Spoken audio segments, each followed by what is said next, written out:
Howdy hey my friends and welcome back. My name is Liz and today we're here for another Tutorial Tuesday. And this time we're back in Sunhaven and we're going to be going over the town and its places. Basically we'll be going over the map of Sunhaven and some of the details about certain locations. And the first place we're going to cover is arguably the most important, your farm. So when you first load into the game, you start off on your farm with your house on your hotbar for you to place wherever you want, and by that I mean wherever there's space, because you can't clear any debris from your farm yet because you have no tools. But once you do place your house, go inside and talk to Anne. She'll offer to sell you some tools, when the option comes up, haggle for a cheaper price. She'll appreciate your negotiating skills and you save a little money. Now let's go over the layout of the farm. Obviously where your house is actually located is going to be different from person to person, so instead of basing it off of where the farmhouse is located, I'm going to base it off of the location of things relative to the big pond located smack in the middle of your farm, right here. So directly north of the pond is an elevated portion of your farm with two different sets of stairs to get up there. So you can see, and we'll zoom in here, two different sets of stairs to get up there. Now if you go up the stairs on the right side, and you keep going straight, you'll run into some boulders, but also a snackoon, and it's going to be right up in this spot here. Yeah, you'll run into a snackoon, and there are several of these located around the map, and they like to inconveniently block your way. This particular one blocks a convenient path that makes it easier to traverse the map and explore the town. But if you go up the left set of stairs here, you'll see a cleared piece of land, which would be really convenient if you could actually place anything there, but you can't. The game won't allow you to.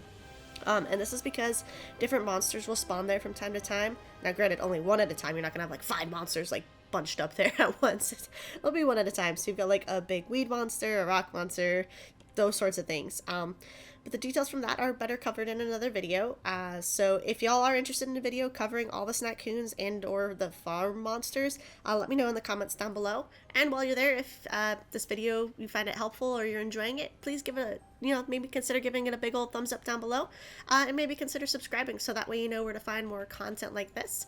And if you want to, ring the notification bell. That way you'll be notified when new videos are posted so you can stay up to date on all this content. But moving forward, or as I should say, moving to the east. So to the east of your big pond here, you're going to have the main entrance and exit to the farm. Also, your shipping portals can be located right above this little bridge here.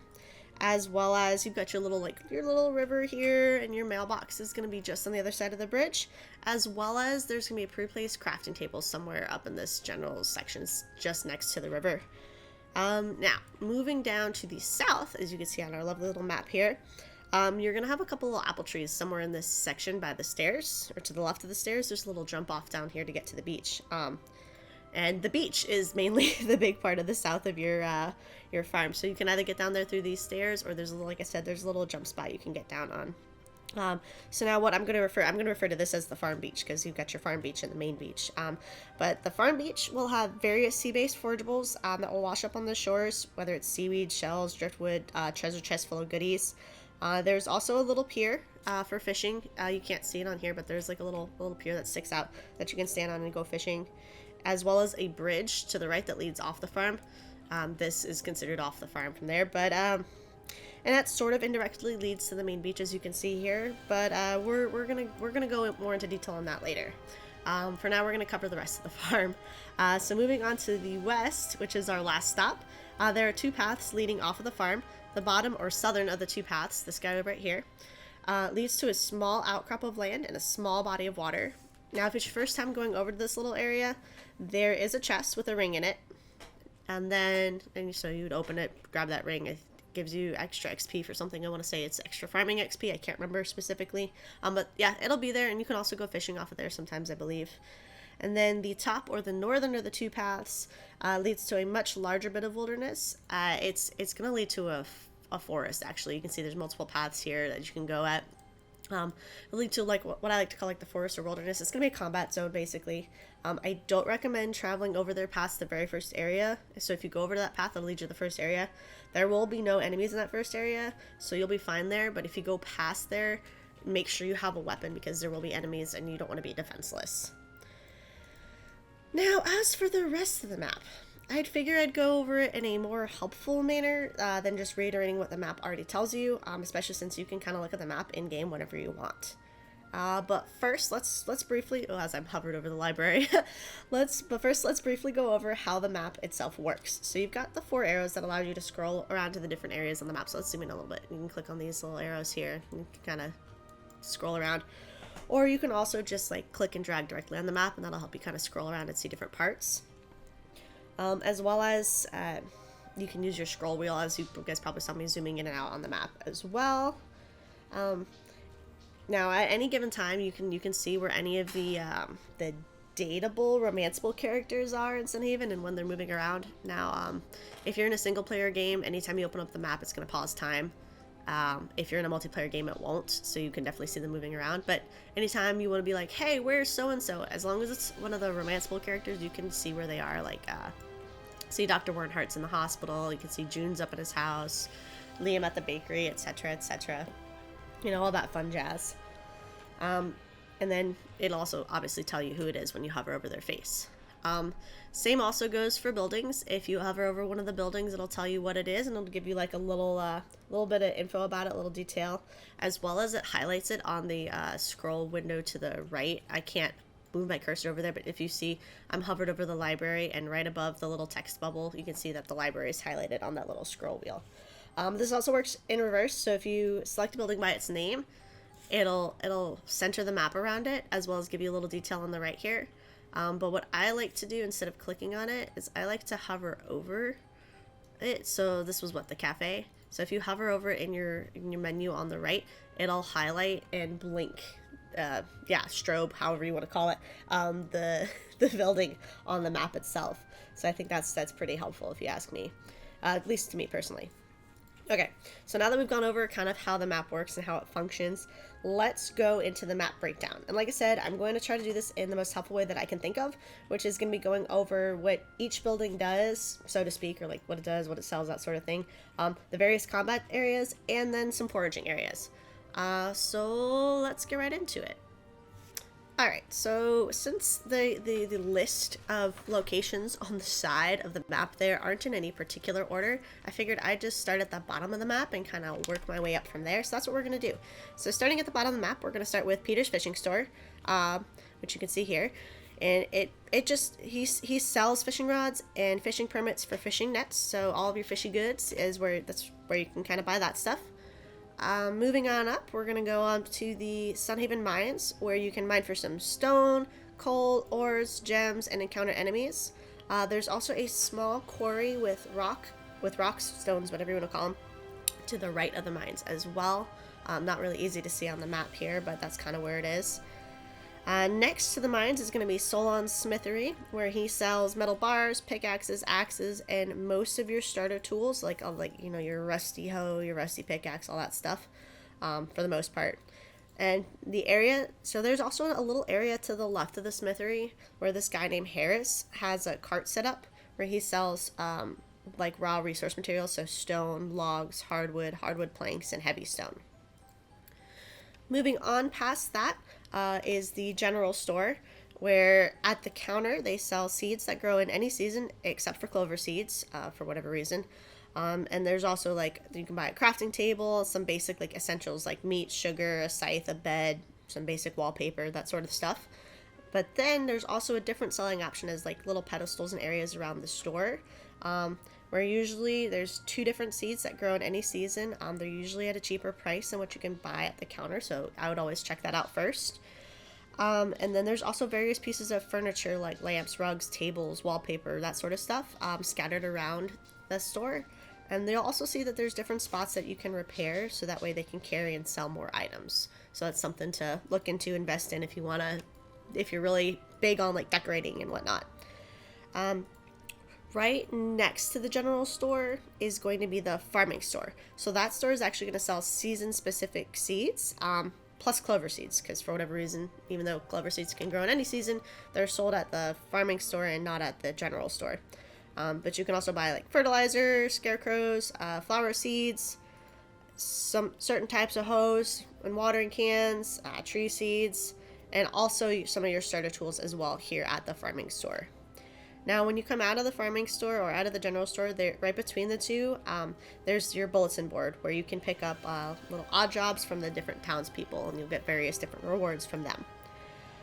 Just above just past and above the general store and the farming store, kind of to the north of that, is going to be the hospital, where you're gonna wake up, where if you stay out late and pass out, or you get injured and killed, like your health gets all the way down while you're out and about, that's where you're going to wake up, is going to be at the hospital. The time for passing out and being up too late is 12 a.m., so note of that. Just north of the hospital, in this little area right here, is going to be a little cart called Blossom Seasonal Shop. It's not marked on the map, so I'm going to mark it here for you, obviously. And that's where you can spend your seasonal tokens. Now, you can only spend tokens for the season that you're in, and she only sells items for the season that you're in. So it's obviously season specific. And usually, most of the things you can buy there, it's usually going to be like a pet, a whistle for a mount, a selling portal, a totem. You can purchase that season's tokens with coins. And then most of the seasons have an armor, which you can buy as well. Again, a season specific armor. Not every season has the same exact types of items available, so just keep that in mind. And then moving on, we're going to point out the library, where it's where like the kids in town go during the day to be taught. Usually June is there, like reading little books to them or something. And it has a couple of books on the shelves that you can read that add a little bit of like the game lore and whatnot. Right above that is going to be the museum, where you can donate and turn in specific items to complete collections and earn rewards. Now, moving all the way over to the west is the bakery, which sells some basic baking and cooking ingredients like eggs, cheese, milk, flour, sugar, and I think noodles. I don't know why you would sell noodles in a bakery, but I guess flour makes pasta, so there you go. But there's also some baked goods you can buy there as well, like pie, pizza, cookies, all the good stuff. So slightly southeast of the bakery is Kitty's house, and that's going to be right about here. And right next to that is gonna be her animal store. Now, I'm not going over houses in this one, just because the map is pretty straightforward about people's houses, where they are. They don't have much function other than their houses. But I mentioned her house because, like I said, right next to it is her animal store, and for whatever reason, that's not marked on the map. And no, I'm not getting confused. I'm not thinking about the pet store. But at her animal store, she sells farm animals like chickens and cows. As well as food and a name tag for the animals. Again, different from the pets. We'll go over the pet store in a minute, but yeah, different things. But I wanted to mention that was there since it's not on the map. From there, you've got the Sunhaven Market, which is comprised of 4 different carts. You've got the mining merchant cart run by Rex, who sells mining-related items like copper and iron ores, copper and iron pickaxe, rubies, sapphires, and copper keys, I believe. And then you've also got the weapons merchant run by weapons cart, whatever, run by Scott, who sells like weapons, rings, keepsakes, and a training dummy. And then you've also got Kelsey, who sells eggs, milk, and usually some sort of food item. And then Romana, who sells red rose seeds and different types of honey. Now, the different merchants, you'll only have 2 merchants at a time. They change it about every 2 weeks.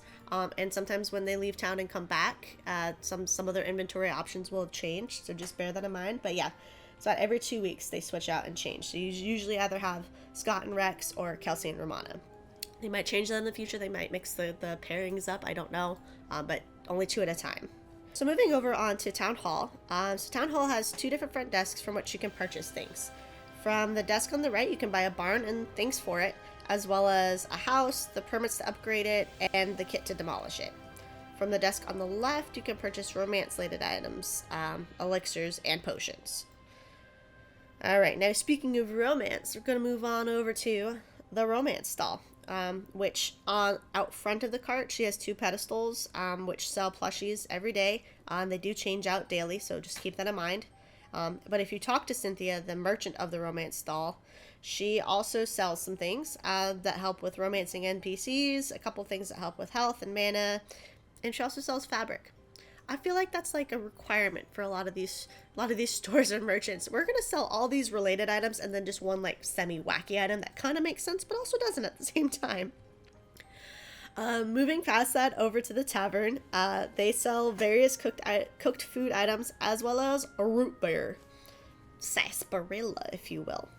All right, now we're gonna move on up north a little bit to the record store, which sells records of various genres and also a record player, so you can actually listen to the records. And then next to that is gonna be the pet store we were talking about earlier, where they sell some pet necessities and accessories at the counter. And then there are 3 different animal pens that you can adopt a pet from, you know, like a cat, a bunny, a dog, that sort of thing. Like I said, pets versus animals. Pets at the store. Then there are a couple of stores or buildings that need to be repaired around the map. You've got the salon, which once repaired you can change your hairstyle. The clothing store, which you can buy clothing from. And then the cafe. So once you have the materials to repair said building, it's about 2 days after you give the money and materials to repair it, that it is opened. Now, the cafe specifically, once opened, it sells coffee and many cooked or prepared food items. Anything from like spaghetti to cheesecake to soups, salads, and sandwiches.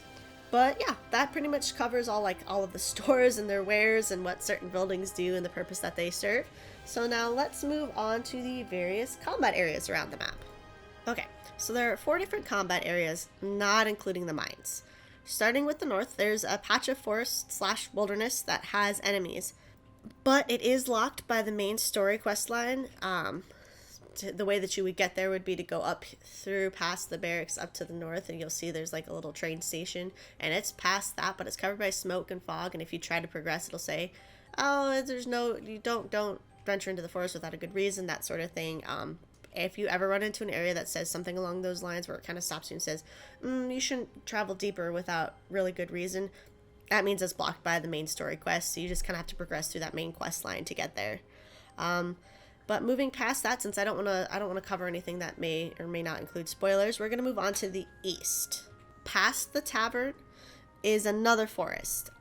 Foraging wise, there are various fruit trees, spider silk, mushrooms, Saxon money, and manitomes. As for combat, there are several different enemies that you'll encounter, each with either a melee or ranged attack. And most with an exclusive death drop, so death drop that you can only get from that specific enemy upon killing it.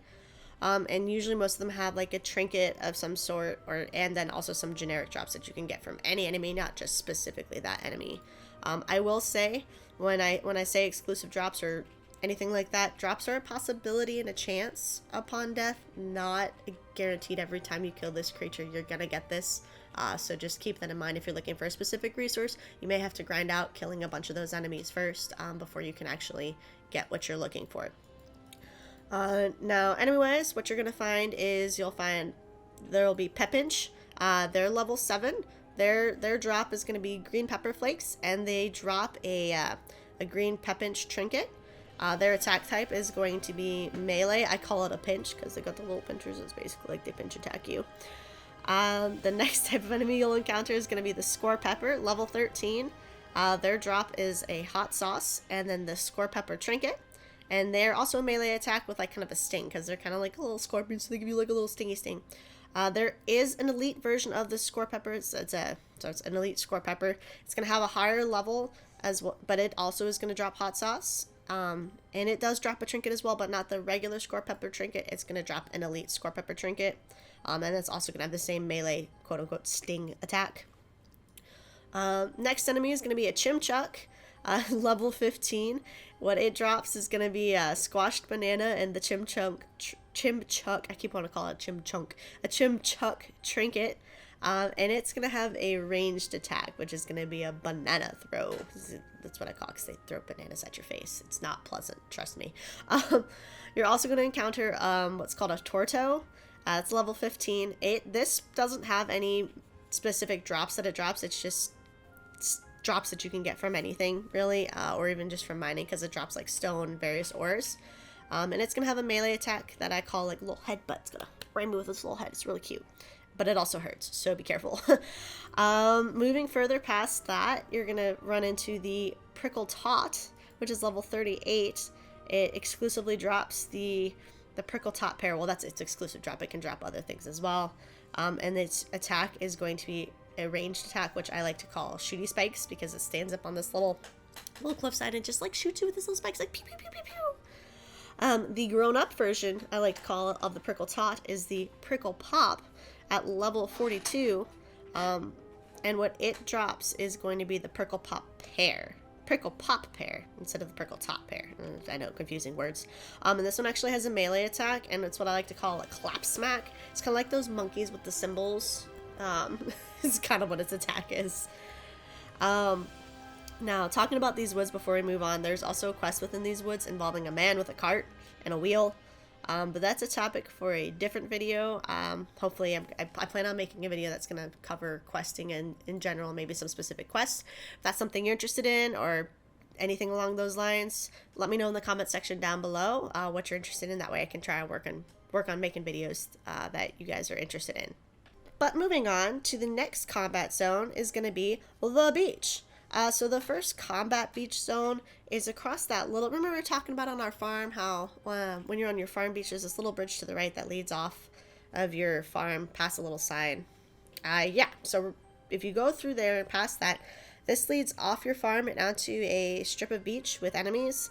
Not a lot. They're pretty low level. There's going to be floaty crabs and hat crabs, both of which are level 2. They both drop sand on death.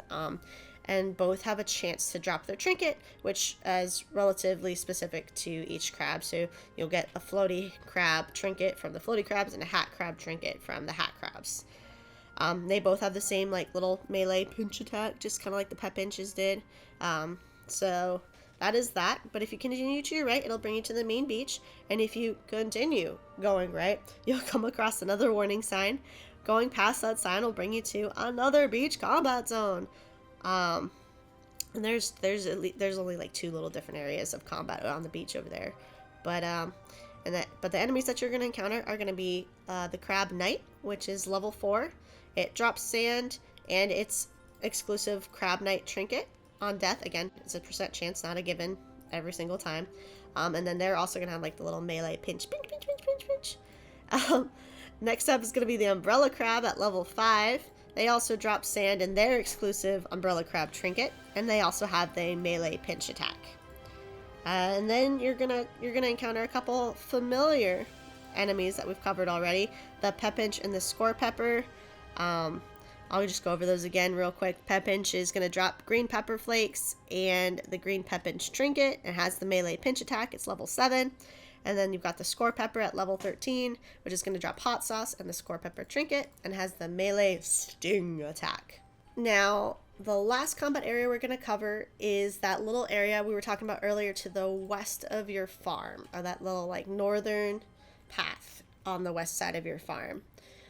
And that's going to lead to a forest area with enemies, which if you go through all of it and keep going to the left, is going to bring you to the bridge to Nelvari. But Nelvari is technically blocked by way of the main story quest line stuff. So you can cross the little bridge and have a little bit of Nelvari land type stuff, but you can't really get past there. It'll be blocked by story. But there are plenty of the same forageables available in this forest as there were in the East Forest. So you got your fruit trees, your spider silk, mushrooms, money, manitomes, etc. But the enemies are a little bit different. You're going to encounter leafies, which are level 1. Their specific drop is going to be Leafy's Leaf and the Leafy Trinket. They have a melee attack, which I like to call kick because it looks like they're kicking you with their little toe bean feet. There is an exclusive variant of the Leafy. It's going to be level 8. It also drops the Leafy's Leaf, but it drops an elite Leafy Trinket. Again, not every time, it's a chance thing, but that's going to be a specific trinket to the elite one. They also have the melee kick attack. You're also going to encounter the Centipillar, which is level 5, and it drops a bug shell and the Centipillar trinket on death. And it's also going to have a melee attack that I like to distinguish as headbutt. It's really cute. There's also this thing called King Slimius. Insert a bunch of Roman numerals here because I don't know how to read that number. That you can attack in battle. It's kind of like a little mini boss or a boss, I don't know. And it blocks the way to the dungeon. It's got a couple different attacks. It's either got its own ranged slime balls or it's slime minions that it sends out, and the slime minions are going to be level 5. They have a melee attack that I like to call the bounce and squish attack, where they bounce and they squish you while they jump down on your head. Now, some of you might be saying, Liz, what about the mines and the enemies there? And yes, I know there are enemies in combat in the mines, but we're not going to cover them in this video today. But it will be covered in a different video when we go more in depth with the mines. Moving forward, we're going to cover our last map topic, and that's foraging areas. So obviously you've got the farm beach and the main beach, which both have beach specific forageables like shells, seaweed, driftwood, and even treasure chests with little goodies inside. Then you've got a variety of forageables in all the combat areas that we just went over. You can find anything from fruit trees to spider silk to mushrooms, all that fun stuff. You can also find various forageables like those across your farm, as well as across Sunhaven in various spots, like just south below the baker's wheat field, on the path to Claude's house, east of the barracks, on the path to the East Forest, by the hospital, or slightly south of Lynn's house, this little path just before the path to the smithery and the mines. However, there is one major foraging spot that I find helpful to visit multiple times a week, if not every day, and that's going to be this area that you go through when you're heading south to go to the main beach. It has a couple windmills, a picnic table, and 6 fruit trees that you can harvest from, and they produce more fruit on a regular basis, so you can continually come back and just harvest more. It's what I like to do. It's a nice little easy way to get more fruit, or even if you need to sell a couple things because you need money and you're in a pinch, it's a great option. But with that, I believe we have covered everything pertaining to the map that we plan to cover today. But thank you all so much for watching. If you enjoyed the video or found it helpful, give it a big old thumbs up down below. I love to know when I'm helping people. And if you aren't already, maybe consider subscribing. That way you know where to find more videos like this. And if there's anything you'd like to see me cover in future videos, let me know in the comment section down below. But once again, thank you all so much for watching, and I'll catch y'all in the next one. Bye!